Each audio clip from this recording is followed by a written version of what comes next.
نبی پاک صلی اللہ علیہ وسلم کی لاڈلی شہزادی کو وہ مقام و مرتبہ عطا فرمایا، وہ شان عطا فرمائی کہ شرم و حیا کا پیکر بن کے ساری زندگی گزاری۔ اللہ کے رسول صلی اللہ علیہ وسلم کی بیٹی ہونے کے باوجود کبھی بھی آپ کے لیے کوئی شکایت نہ شوہر کی طرف سے آئی نہ والد کی طرف سے آئی، بلکہ ساری زندگی اپنا کام خود کرتی رہی، اپنی چکی خود پیستی رہی۔ اتنی قناعت اور زہد و تقوی والی زندگی آپ نے گزاری کہ آپ کی زندگی میری بہنوں کے لیے، میری بیٹیوں کے لیے، آج کی مسلمان عورت کے لیے مشعل راہ ہے۔ اللہ کے رسول صلی اللہ علیہ وسلم کی اس لاڈلی شہزادی کا کبھی سورج و چاند نے بھی کبھی آپ کا بال نہ دیکھا، کبھی آپ کے بال مبارک کو بھی نہ دیکھا۔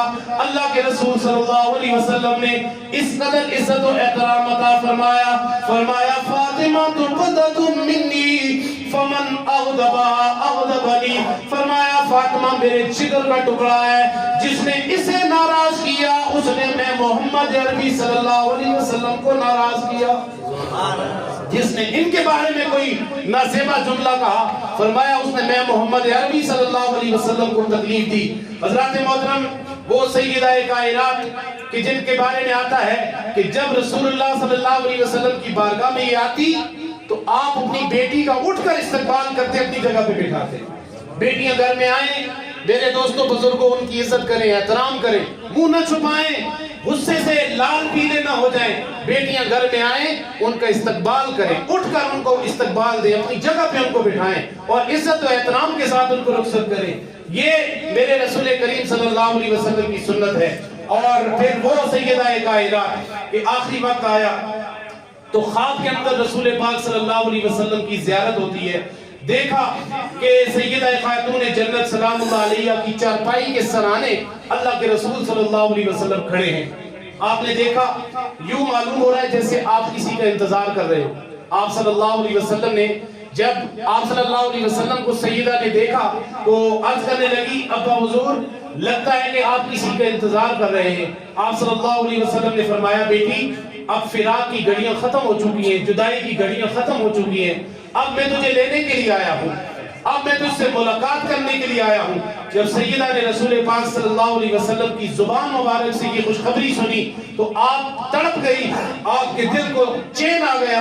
جب صبح ہوئی تو حضرت علی المرتضیٰ رضی اللہ تعالیٰ عنہ فرماتے ہیں، میں نے دیکھا کہ سیدہ جلدی جلدی کھانا پکا رہی ہیں، کبھی جلدی جلدی روٹیاں پکا رہی ہیں، کبھی دیکھا تو شہزادوں کے کپڑے دھو رہی ہیں، کبھی دیکھا تو ان کو سنوارنے کے اندر لگی ہوئی ہیں۔ اللہ اکبر! آپ نے فرمایا کہ ہے سیدہ آج کیا بات ہے، ہر کام کے اندر اتنی جلدی کر رہی ہو، اور کبھی ایک کام کبھی دوسرا کام کبھی تیسرا کام، کبھی شہزادوں کو نہلا رہی ہو، کپڑے دھو رہی ہے، کبھی ان کو خوشبوئیں لگا رہی ہو۔ فرمایا کہ پھر حضرت علی المرتضیٰ کو آپ نے سارا واقعہ سنایا اور کہا کہ میں تھوڑی دیر کے لیے آپ کے پاس موجود ہوں اور پھر اللہ کے رسول صلی اللہ علیہ وسلم کے پاس چلی جاؤں گی، اور روٹیاں اس لیے پکائی ہیں کہ کل آپ میرے کفن و دفن کے اندر، تجہیز و تکفین کے اندر مشغول ہوں گے، پتہ نہیں میرے شہزادوں کو کوئی کھانا دے گا یا نہیں دے گا، پتہ نہیں میرے شہزادوں کو کپڑے پہنائے گا یا نہیں پہنائے گا، اس لیے میں ان کے لیے انتظامات کر رہی ہوں۔ اللہ اکبر! پھر آپ کی جو وصیتیں ہیں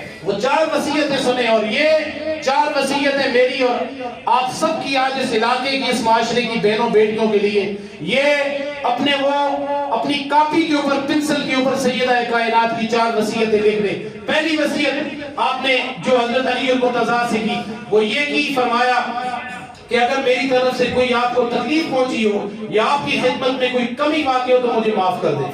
شوہر کے ساتھ آپ کی ساری زندگی ایسی گزری ہے کہ نہ سیدہ کائنات کو آپ سے کوئی شکایت تھی، نہ حضرت علی المرتضیٰ کو کوئی آپ سے شکایت تھی۔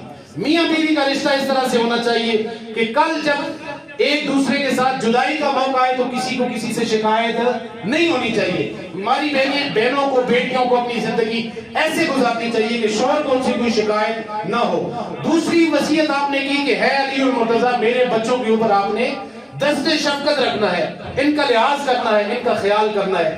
تیسری وصیت آپ نے یہ کی، فرمایا میرا جنازہ رات کے وقت اٹھانا ہے۔ اللہ اکبر! ہے علی المرتضیٰ، میرا جنازہ رات کو اٹھانا ہے کہ تاکہ کسی غیر محرم کی نظر مجھ پہ نہ پڑے۔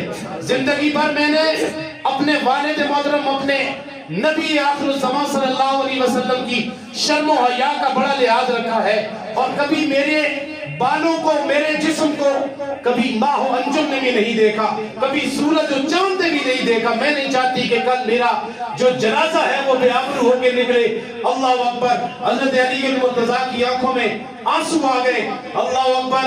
وہ رضا جس کی تقدیر اللہ نے دی، آسمان کی نظر بھی نہ جس پہ پڑی، جن کا دامن نہ ساون ہوا چھو سکی، جن کا آنچل نہ دیکھا کبھی ماں مرنے، اس ردائے نزاعت پہ لاکھوں سلام، مصطفیٰ جانے رحمت پہ لاکھوں سلام، شمع بز میں ہدایت